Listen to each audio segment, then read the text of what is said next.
여러분들 거북이의 목을 강제로 이렇게 빼낼 수 있는 사람이 없다고 합니다. 거북이는 약 11kg에서 또 많이 나가는 몸무게가 많이 나가는 거북이는 약 18kg 정도 된다고 합니다. 그런데 사람의 거구의 몸, 그러니까 70kg에서 한 90kg 되는 힘센 사람이 거북이의 목을 이렇게 꺼내려고 해도 꺼낼 수가 없다는 거예요. 그런데 여러분들 거북이의 목을 꺼내려면 어떻게 해야 될까요? 힘으로는 안 되고 그곳에 따뜻한 화로를 거북이 가까이에 이렇게 갖다 놓으면은 거북이의 목이 저절로 이렇게 나온다고 합니다. 그 온기에 의해서 이렇게 나온다는 것이죠.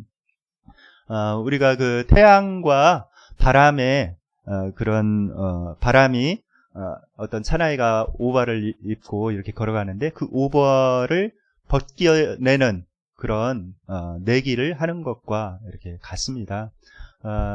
이 바람이 세찬 힘으로 그 오버를 벗겨내려고 할 때 벗겨낼 수가 없었죠. 그런데 태양이 따스한 그런 따뜻한 온기를 그 사람에게 쬐자 그 사람 스스로 그 오버를 벗었습니다. 그래서 힘보다는 온유함과 따뜻함이 더 강하다는 사실을 우리가 알 수가 있습니다.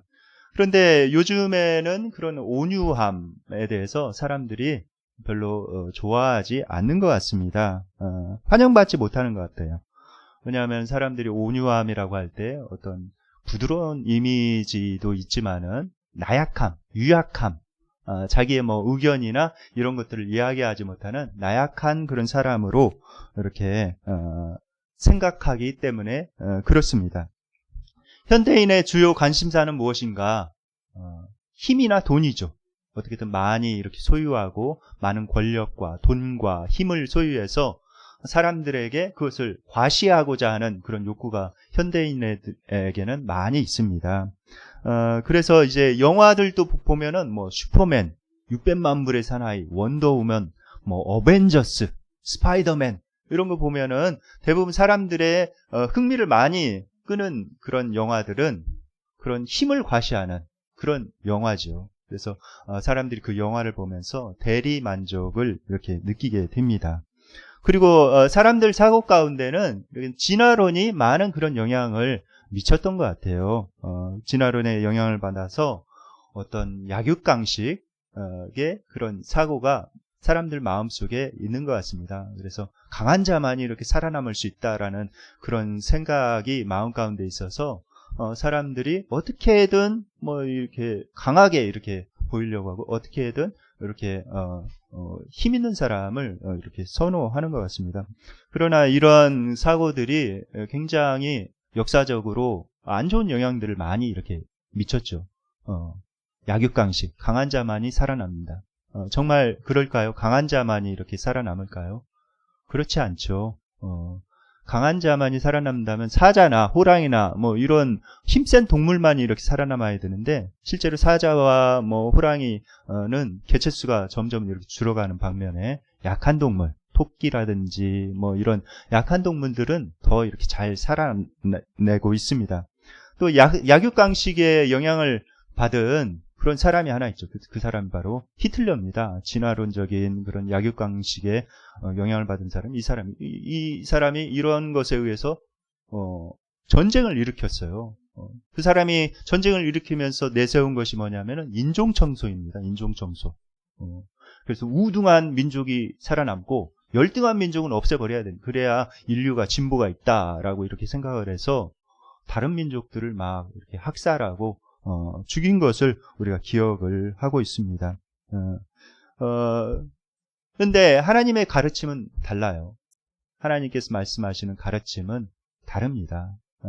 오늘 본문에서 이렇게 말씀하고 있습니다. 고린도전서 13장 4절 말씀입니다. 다 함께 읽겠습니다. 시작. 사랑은 오래 참고 사랑은 온유하며 시기하지 아니하며 사랑은 자랑하지 아니하며 교만하지 아니하며. 여기서 이제 이 말씀이 나오기 전에 사랑에 대해서 이야기를 하죠. 천사의 말을 할지라도 방언을 이야기할지라도 심지어는 자기의 몸을 불살하게 내어주고 자기가 가지고 있는 모든 것을 가지고 구제할지라도 사랑이 없으면 아무 소용이 없다라고 이렇게 말씀하고 있습니다. 그만큼 사랑이 중요하다는 것이죠. 그렇다면 우리가 생각해 볼 수가 있어요. 자기 몸을 불살하게 내어주고 자기 모든 것을 가지고 구제하는 것. 대단한 거 아닙니까? 그런데 사랑이 없으면 소용이 없다 이야기를 하고 있는데, 그렇다면 도대체 사랑이란 무엇인가 우리가 질문해 볼 수가 있죠. 그것도 사랑이 아니라면 도대체 사랑은 무엇인가 우리가 질문해 볼 수가 있는데, 오늘 본문에 보면은 첫 번째 사랑의 특징에 대해서 이야기를 하고 있습니다. 첫 번째는 사랑은 오래 참는다.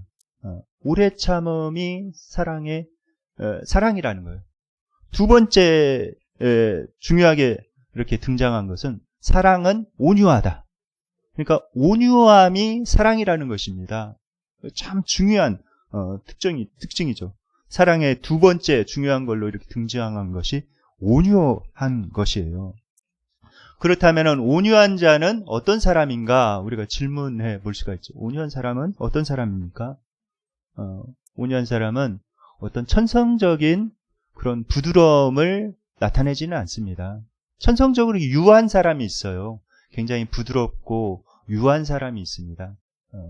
그런데 성경적으로 볼 때 그 사람이 꼭 온유하다고는 볼 수가 없어요. 왜냐하면은 그렇게 유하고 부드러운 사람이 하나님 앞에서는 굉장히 강팍한 사람이 있습니다. 굉장히 강팍한 사람이 있어요. 실제로는 그 마음 중심에 굉장히 이렇게 강팍한 마음이 있는 것이죠. 두 번째, 온유는 무기력을 의미하지도 않습니다. 우리가 온유하면은 뭐 어떤 연약함, 무기력함 이걸 생각하기가 쉬운데, 힘없음 이걸 생각하기 쉬운데, 온유는 그것이 아니에요. 온유는 어떤 비굴한 그런 모습이 아닙니다. 온유는 어떤 타협이나 자기 의견을 무조건 포기함으로 인해서 그냥 어떤 다툼의 상황을 명하고 그냥 화평을 유지하는 그런 것을 의미하지 않습니다. 온유는 어떤 그런 의의나 이런 것들을 버리는 것이 아니에요. 온유는 뭔가 그러면은 첫째, 온유한 사람은 때를 잘 분별하는 그런 사람입니다. 때를 잘 분별하는 사람. 그러니까 우리가 물론 화내야 될 그런 때가 있어요. 그런데 대부분의 경우에 화내지 않아야 될 그런 때에 화내는 경우가 많이 있습니다. 때를 잘 분별해야 돼요. 지금 내가 정말 화를 내야 될 때인가 아닌가, 그 시기를 잘 분별해야 되는 것이죠. 그것을 분별하지 못하면 굉장히 영향이 좋지 않습니다. 상대방을 잘 보고서 그때를 잘 분별해야 되는 것이죠. 어떤 경우에는 내가 하는 말이 다 옳고 바른 말인데도 불구하고 때가 아니어서, 상대방이 그 말을 받아들일 수 있는 그런 상황이 아니어서 오히려 그 말을 했을 때 역작용이 나는 경우가 많이 있습니다. 그래서 이 때를 잘 분별해야 되는 것이죠. 이 말을 할 때인가 아닌가, 이것을 잘 분별해야 됩니다. 빌리 썬디 목사님께 한 부인이 이렇게 찾아와서 이렇게 고백을 하더래요. 목사님, 저는 좀 화를 이렇게 잘 내는 그런 특성이 있습니다. 그런 약점이 있는데, 그런데 오래 가지는 않습니다. 화내고 그냥 바로 잊어버려요. 라고 이렇게 이야기를 하는 것입니다. 자, 이 목사님께서 그런 얘기를 하는 거예요. 자매님은 화를 내고 그것을 잊어버릴지 모르지만은 그것을 받은 사람은 그 상처가 오래 간다는 것을 꼭 기억하십시오. 라고 이렇게 말했습니다. 그래서 참 우리의 감정을 절제하고 바르게 표현을 할 줄을 알아야 되는 것이죠. 그것이 바로 온유한 자라는 것입니다. 둘째로, 이 온유함은 자기 힘을 통제할 줄 아는 사람이라는 그런 뜻이에요. 그래서 자기 힘을 통제할 줄 알아야 된다. 온유라는 단어, 프라우스라는 단어가 원래 사나운 들짐승들을 훈련할 때 쓰는 그런 단어였대요. 그러니까 뭐 사자나 호랑이나 이런 들짐승들 데려다가 조련사가 훈련을 하지 않습니까? 훈련을 하게 되면 나중에 어떻게 돼요? 굉장히 순하죠. 순해지면서 조련사의 지시에 이렇게 응하는 그런 아주 순한 그런 사자와 뭐 호랑이를 우리가 볼 수가 있습니다. 그런 것처럼 그런 길들임, 우리 마음속에 있는 어떤 이런 성질 같은 게 있지 않습니까? 그런 것들을 잘 길들인다는 그런 의미가 있습니다. 우리의 마음과 우리 안에 큰 힘이 있을 수가 있어요. 내 능력과 그런 파워, 큰 힘이 있을 수 있지만은 그것을 절제할 수 있는 그런 능력이 바로 온유함이라는 것이죠. 마치 칼이 있고 칼집이 있는데 아주 내가 좋은 명검을 가지고 있어요. 이 명검은 어떤 것이라도 벨 수 있고 정말 좋은 명검. 그런데 그 명검만 가지고 있어서는 안 되는 것이죠. 그 명검만 가지고 있으면은 많은 사람을 다치게 합니다. 분명히 가지고 있어야 될 것은 뭔가? 칼집이에요, 칼집. 그 명검을 잘 보관할 수 있는 칼집. 그래서 그 명검을 꼭 써야 될 때만 쓰고 그렇지 않을 경우에는 칼집에 꼭 담아두는 거. 이것이 온유함이라는 것입니다. 우리가 이 꽂을 줄 알아야 돼, 칼집을. 그것이 온유함이라는 것이죠. 잠언 16장 32절 말씀 다 함께 읽겠습니다. 시작. 노하기를 더디하는 자는 용사보다 낫고 자기 마음을 다스리는 자는 성을 빼앗는 자보다 나으리라. 네. 노하기를 더디하는 자가 용사보다 낫다는 거예요. 그러니까 칼집에 이렇게 꽂을 줄 아는 그 사람이 싸움을 잘해가지고 그 싸움에 이기고 성을 빼앗아가지고 성 전체를 이렇게 차지한 그런 용사보다도 훨씬 낫다는 것입니다. 그만큼 또 어렵다는 이야기도 하고요.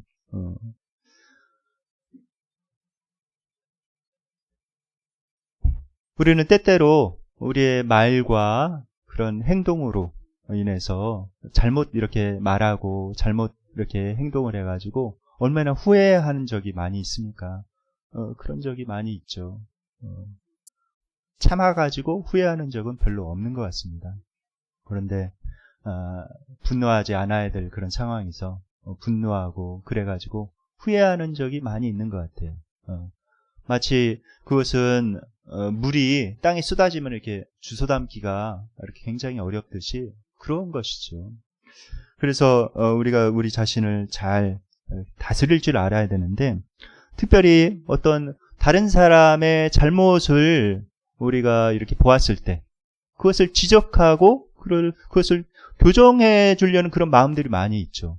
그럴 때에도 상당히 우리가 지혜가 필요합니다. 오늘 본문 갈라디아서 6장 1절 말씀 다 함께 한번 읽어볼까요? 시작. 형제들아, 사람이 만일 무슨 번제한 일이 드러나거든 신령한 너희는 온유한 심령으로 그러한 자를 바로잡고 너 자신을 살펴보아 너도 시험을 받을까 두려워하라. 네.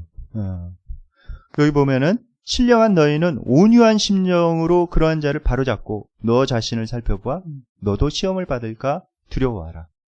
그냥 그거를 질책하고 그거 잘못됐잖아, 이거 고쳐야지 라고 이렇게 이야기하는 것이 아니라 온유한 심정으로 그를 바로잡으라는 것입니다. 그 뒤에 말씀이 또 있죠. 너 자신도 살펴봐서 너도 그렇게 잘못을 할까 이렇게 잘 살펴봐라. 실제로 우리 자신들을 살펴보면은 그런 연약함이 많이 있습니다. 상대방이 잘못했던 그런 잘못들, 그런 잘못들을 나도 그렇게 범할 수 있다는 것을 우리가 알고 있는 것이죠. 그래서 자신을 잘 살펴본 다음에 나도 저렇게 그럴 수가 있다. 그런 마음을 가지고 상대방에게 그것을 접근해 나간다면 상당히 다른 방식으로 갈 수가 있습니다. 그래서 온유한 심정으로 그것을 이야기하라 이렇게 말하고 있죠. 에베소 4장 1절로 3절 말씀 다 함께 읽겠습니다. 시작.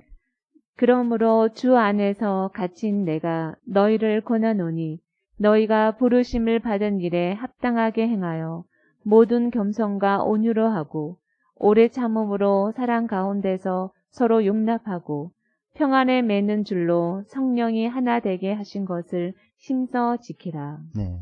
겸손과 온유로 하고 이렇게 이야기를 하고 있습니다. 겸손한 게 이렇게 필요한 것이죠. 아까도 말한 것처럼 나 자신도 그런 잘못을 행할 수 있다라는 것을 솔직하게 인정하면서 겸손하게 이렇게 나아가야 된다는 그런 말씀입니다. 우리가 온유의 대표적인 그런 사람을 성경에서 찾아보자면은 이삭을 이렇게 찾아볼 수가 있는 것 같아요. 이삭은 아브라함의 아들로 이렇게 태어났죠. 그런데 이 이삭은 대단한 그런 순종의 사람이고 온유의 사람인 것 같습니다. 이 온유한 자가 땅을 차지한다고 그랬는데 그 이삭의 삶을 보면은 그것을 우리가 알 수가 있는 것 같아요. 이삭이 이제 아브라함에게 하나님께서 모리아산에 가서 이삭을 제물로 바쳐라 이렇게 말씀을 했죠. 그래서 모리아산에 같이 이렇게 갔습니다. 그리고 결박해서 이 제단에 올렸는데 그때 아브라함의 나이는 100세가 훨씬 넘었죠. 이삭은 한참 팔팔할 그런 때입니다. 힘이 세죠. 아브라함보다 훨씬 힘이 셉니다. 얼마든지 그것을 뿌리치고 도망칠 수가 있고 아버지한테 뭐라고 하고 어떻게 이럴 수가 있냐고 아들한테 이럴 수가 있는데 이삭이 그대로 순종을 해요. 참 놀라운 그런 목숨을 건 그런 순종을 하는 이삭의 모습을 볼 수가 있습니다. 꼭 예수님의 그런 예표 같아요. 예수님께서 그러셨던 것처럼 그런 예표 같습니다. 그런데 이 이삭의 삶이 그 평상시의 삶에서도 이렇게 드러납니다. 창세기 26장에 보면은 이제 이삭이 사는 땅에 흉년이 와가지고 이제 블레셋 땅으로 이렇게 넘어가죠. 그래서 아비멜렉 왕 통치하에 있는 그 땅에서 이렇게 살게 되는데 이제 그 땅에서 이제 이삭이 이렇게 살아가는데 거기에 이제 우물을 팠죠. 우물을 팠는데 그 땅에 사는 그 목자들이 와가지고 시비를 거는 거예요. 이 우물 우리 거야. 그 우물 정말 어렵게 파서 물을 구했는데 우리 거야. 라면서 이렇게 주장을 하는 것입니다. 그래서 그 우물의 이름을 에색이라고 했어요. 다툼. 그런데 이삭은 그들과 정면으로 이렇게 싸우지 않고 양보를 합니다. 그래, 이 우물 너희들 가져 하면서 새로운 곳으로 이제 가죠. 새로운 곳에 가서 이제 또 우물을 봤는데 우물이 잘 나오는 거예요. 또 근데 거기에 그쪽 지역에 이 목자들이 와서 시비를 거는 것입니다. 이 우물도 우리 거야. 우리가 봤어. 생떼를 쓰는 것입니다. 그러자 이삭이 참 대단한 사람이에요. 그 우물을 양보합니다. 그 신나라는 그런 이름을 그 대적함이라는 그 우물의 이름을 지어주고 아마 그들이 더 심하게 와서 막 그런 것 같아요. 그들에게 이렇게 양보를 하고 새로운 곳으로 가요. 새로운 곳에 가가지고 이제 우물을 이렇게 파는데 굉장히 물이 잘 나오는 것입니다. 그리고 더 이상은 그 사람들이 시비를 걸지 않아요. 그곳에서 정말 이삭이 번성하게 되었죠. 많은 양떼들도 생기고 그곳에서 이삭이 번성하여서 그 땅을 이렇게 차지하게 된 것입니다. 결국 하나님께서 온유한 자를 복을 주셨다. 그래서 땅을 차지하게 하셨다라는 것을 알 수가 있습니다. 시편 37편 11절 말씀 다 함께 한번 읽어볼까요? 예, 시작. 그러나 온유한 자들은 땅을 차지하며 풍성한 화평으로 즐거워하리로다. 네. 온유한 자들은 땅을 차지하며 풍부한 화평으로 즐거워하리로다 이렇게 말씀하고 있습니다. 하나님께서 온유한 자가 복이 있다고 이렇게 말씀을 하고 있죠. 땅을 차지하기도 하고 풍부한 화평으로 즐거워하리로다 이렇게 이야기를 하고 있습니다. 저에게는 누님들이 많이 있는데 온유 하면은 이렇게 둘째 누님이 이렇게 생각이 나요. 둘째 누님이 이제 한때 이제 지금은 그 남편분이 예수님 믿고 굉장히 훌륭한 그 가장이 되었습니다.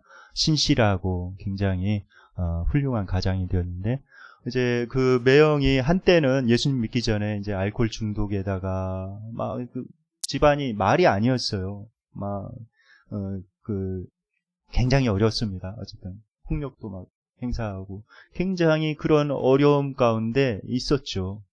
그런데 우리 누님이 예수님 믿고 나서 그 이삭의 순종 그것을 배운 것 같아요. 이삭의 순종. 그래서 정말 나는 이제 완전히 십자가에서 죽었다라고 이렇게 생각을 하고 정말 그 남편에게 순종하고 때로는 이렇게 복종하는 것입니다. 순종하고 복종하고. 근데 나중에 남편이 감동을 받은 거예요. 그것에. 완전히 감동받아가지고, 당신이 최고라고. 물론 이제 하나님의 놀라운 성령님의 역사가 그 가운데 또 있어서 중간에 예수님 믿기도 하셨지만은 나중에 정말 당신이 최고라고. 그러면서 이렇게 보면은 정말 온유함이 강함을 이기는 것 같아요. 결국 이렇게 보면은 누님이 원하는 그런 뜻대로 다 되어져 가고 있는 그런 가정의 모습을 볼 수가 있습니다. 지금 가정은 너무나도 행복하게 이렇게 살아가고 있는 그 모습을 볼 수가 있어요. 참 온유함이 실제로는 약한 것이 아니다. 정말 진짜로 강한 것이다라는 것을 알 수가 있습니다. 오늘 본문에서 보면은 사랑은 결코 실패하지 않는다 이렇게 말씀하고 있습니다. 온유한 사랑은 실패하지 않는다는 거예요. 그렇다면 우리가 온유하게 살아갈 수 있는 그런 비결은 무엇인가? 우리가 실제적으로 생활에서 어떻게 해야 이렇게 온유하게 살아갈 수가 있는가라는 부분에 대해서 이렇게 나누도록 하겠습니다.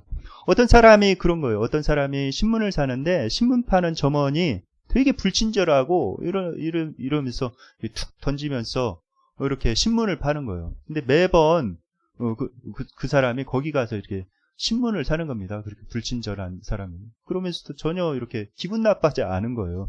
그래가지고 그 신문 매번 그 매대에서 구매하는 그 친구가 그것을 보면서 참 신기해가지고 자네는 저렇게 이렇게 불친절하게 이렇게 파는 사람 보면은 화가 나지 않는가? 그런데 왜 매번 거기에서 이렇게 사나? 이렇게 물어보는 것입니다. 그러자 그 친구가 이야기를 하는 거예요. 나는 어떤 사람들의 부당한 그런 화라든지 그런 환경과 이런 어떤 그런 것에 휘둘리지 않기로 나는 결단을 하였다네. 그래서 전혀 그런 것에 대해서 나는 절대 이러한 부정적인 그런 기운에 내 의지와 감정이 흔들리지 않겠다고 나는 결단을 했기 때문에 괜찮다네 라고 이야기를 하는 것입니다. 그러니까 우리가 이렇게 선포할 줄 알아야 돼. 나는 부정적인 사람들에 의해서 내 자제력을 잃지 않겠다 라고 선언을 해야 됩니다. 우리 자신에게. 부정적인 기운에 나는 전염되지 않겠어 라고 이렇게 선언을 해야 되는 거예요. 그렇게 입술에 고백을 하고 선언을 해야 됩니다. 저 사람이 부정적으로 나에게 이렇게 받더라도 나는 그 기운에 전염되지 않겠다 라고 이렇게 선언을 하는 것이 필요합니다. 그리고 두 번째는 사람들마다 평소보다 쉽게 짜증이 날 때가 있어요. 짜증이 날 때가 있습니다. 특별히 피곤할 때 짜증이 쉽게 올라오죠. 또 배고플 때, 특별히 남자들이 더 그런 것 같아요. 그래서 배고플 때. 그래서 가정에서 혹시 아내분들은 남자들이 이렇게 오면은 먹을 거 먼저 이렇게 주는 것이 참 좋은 방법 중에 하나인 것 같습니다. 배가 고프면은 쉽게 남자들은 이렇게 짜증을 내기가 쉬운 것 같아요.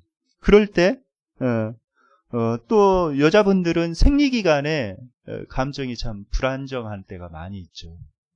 그럴 때는 들 수 있는 한 심각한 이야기, 다툼거리가 될 이야기를 피하는 것이 좋습니다.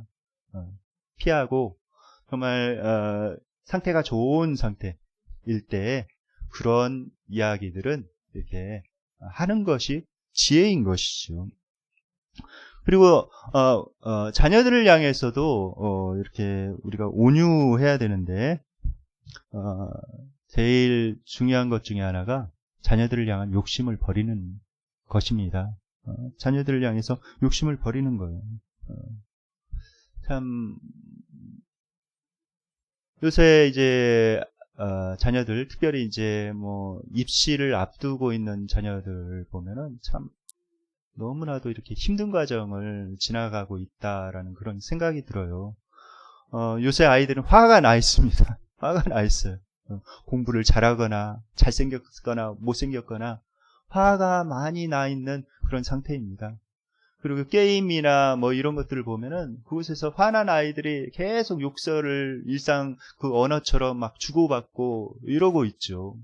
그래서 일상 대화가 욕인 경우가 많이 있습니다. 이렇게 길거리 지나가면 청소년들 이렇게 이야기하는 모습들을 이렇게 보면은 욕이 거의 일상적인 대화예요. 그걸 보면은 아이들이 굉장히 이런 환경 가운데 굉장히 힘들어하고 있다.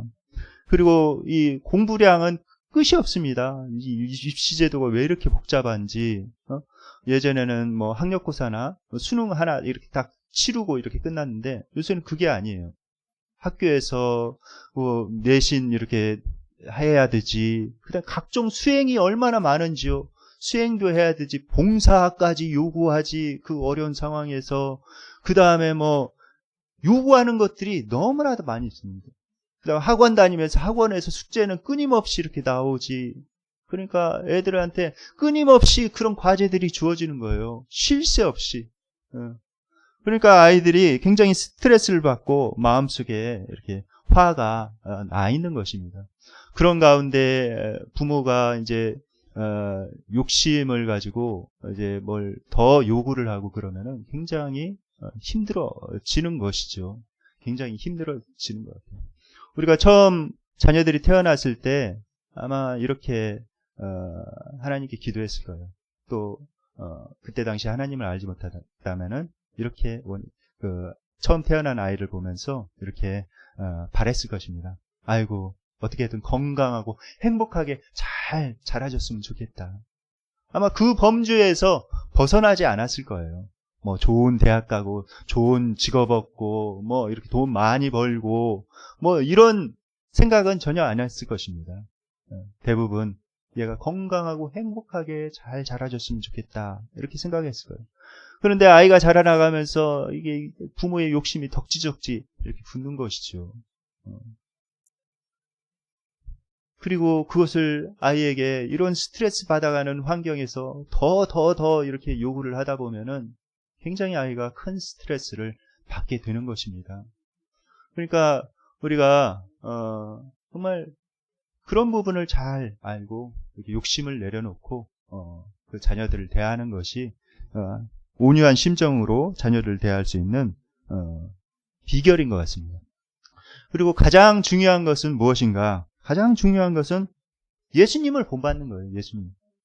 예수님을 나의 주님으로 온전히 모시고 예수님을 본받는 것입니다. imitate. 그러니까 예수님을 흉내 낼 줄 알아야 돼요. 우리는. 예수님께서 어떻게 온유하셨는가? 예수님의 그런 온유의 모습을 우리가 기억하는 것이 필요합니다. 예수님의 십자가는 온유의 극치죠. 예수님의 십자가. 예수님께서 십자가를 우리를 위해서 지셨습니다. 죄 없는 분이 십자가를 지셨어요. 근데 사람들은 그 십자가를 지고 가는 예수님을 보면서 조롱을 했죠. 저가 남은 구원하였을 때 자기는 구원하지 못하네. 네가 하나님의 아들이면 십자가에서 내려와라. 그럼 믿을게. 이렇게 하고 가증 조롱과 멸시를 이렇게 그 다음에 욕설을 예수님께 이렇게 퍼부었습니다. 그런데 예수님께서는 그들을 향해서 막 화를 내시지 않으셨어요. 잠잠히 말 없는 어린 양과 같이 잠잠히 십자가를 지시고 오히려 십자가상에서 그들을 위해서 기도하셨습니다. 아버지, 저들을 사하여 주옵소서. 자기들이 하는 일을 알지 못함이니이다. 라고 예수님께서는 기도하셨죠. 그 예수님의 기도를 우리가 기억해야 돼요. 아버지, 저들을 사하여 주옵소서. 자기들이 하는 일을 알지 못합니다. 먼저 용서해야 돼요. 다른 사람의 잘못에 대해서, 그 부분에 대해서 우리의 마음 가운데 용서를 예수님처럼 선포하는 것이 필요합니다. 그래야 그 사람을 대할 때 온유함으로 대할 수가 있는 것이죠. 그것은 결코 우리 자신에게서 나오지가 않아요. 예수님의 십자가를 바라보며 예수님 앞에 가까이 나아가서 그 십자가 아래에 머물러 있을 때 그 예수님의 마음을 우리가 받고 예수님의 마음으로 용서하고 온유함으로 대할 수가 있는 것입니다. 용서하지 않는 마음은 무엇인가? 용서하지 않는 것은 마치 독을 자기가 이렇게 딱 마시고 상대방이 죽기를 바라는 것과 똑같아요. 내가 독을 마시고 이 상대방이 죽기를 바라는 것과 똑같습니다. 용서하지 않는 마음이 그것과 같다는 거예요. 결국은 자기 자신이 죽게 되는 것이죠. 우리가 십자가를 바라보는 것이 필요합니다. 예수님을 바라보는 것이 필요합니다. 그 예수님께서 말씀하셨어요. 마태복음 11장 29절 말씀 다 함께 읽겠습니다. 시작. 나는 마음이 온유하고 겸손하니 나의 멍에를 메고 내게 배우라. 그리하면 너희 마음이 쉼을 얻으리니. 예수님의 마음이 온유하고 겸손하다고 말씀하고 있습니다. 그리고 예수님께 가서 이렇게 배우면은 드디어 쉼을 누리겠다고 이렇게 말씀하고 있어요. 우리 안에는 누구나 야생마와 같이 길들이지 않은 그런 것들이 있습니다. 그런 성질들이 있어요. 그런데 그 성질을 우리가 길들일 수 있는 법은 무엇인가? 길들일 수 있는 방법은 예수님을 온전히 주님으로 모시고 예수님을 붙잡는 거예요. 예수님의 십자가 앞에 나아가고 정말 예수님께 나의 뜻을 굴복하는 것입니다. 그리고 하나님께 우리의 마음을 다 쏟아넣는 거예요. 기도의 신비가 거기 있습니다. 신앙생활을 제대로 하려면 참 기도를 해야 돼요. 기도할 때 주십시오 주십시오 이 기도도 하나님께서는 물론 기뻐 받으십니다. 그래서 많이 응답하여 주시기도 하시죠. 근데 하나님께서 정말 듣기를 원하시는 것은 우리의 마음을 듣기를 원하세요. 마음을. 그래서 우리의 이런 상한 마음들, 분노한 마음들도 솔직하게 하나님 앞에 다 이렇게 아뢰는 것이 필요합니다.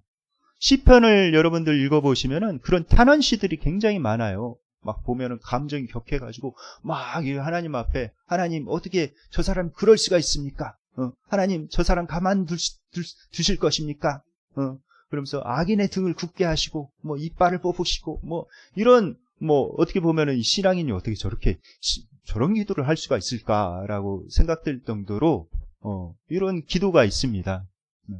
하나님 앞에서 그 사람은 그렇게 한 거예요. 사람 앞에서 그렇게 한 것이 아니라 하나님께서 그 기도를 다 들으십니다. 하나님의 품은 엄청 넓으세요.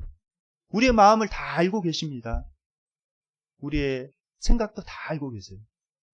그런데 마음에 그런 생각들 다 감추고 얘기하지 않고 형식적으로만 얘기한다면은 하나님께서 다 알고 계시는데 하나님과의 깊은 관계가 형성되기가 힘들죠. 근데 하나님께서 우리의 그런 마음을 다 아시고서도 우리를 받아주세요. 하나님의 품은 굉장히 넓습니다. 바로 십자가가 그것을 말해주고 있어요. 우리가 아직 죄인 되었을 때 그리스도께서 십자가를 지셨습니다. 우리가 잘하고 있을 때가. 그래서 하나님께서는 우리의 그런 투정들 이런 거 다 이렇게 받아주세요. 그리고 놀라운 것은 하나님 앞에 그런 분노의 마음, 섭섭한 마음 이런 것들 다 쏟아내고 나면은 그 후에 하나님의 평강이 하나님의 음성이 들리기 시작하고 내 마음이 놀랍게도 이렇게 정화된다는 것입니다. 우리가 성령님을 의지해야 되죠. 성령님께서 내 마음을 그렇게 다스려 주시도록 이렇게 기도해 나가야 됩니다.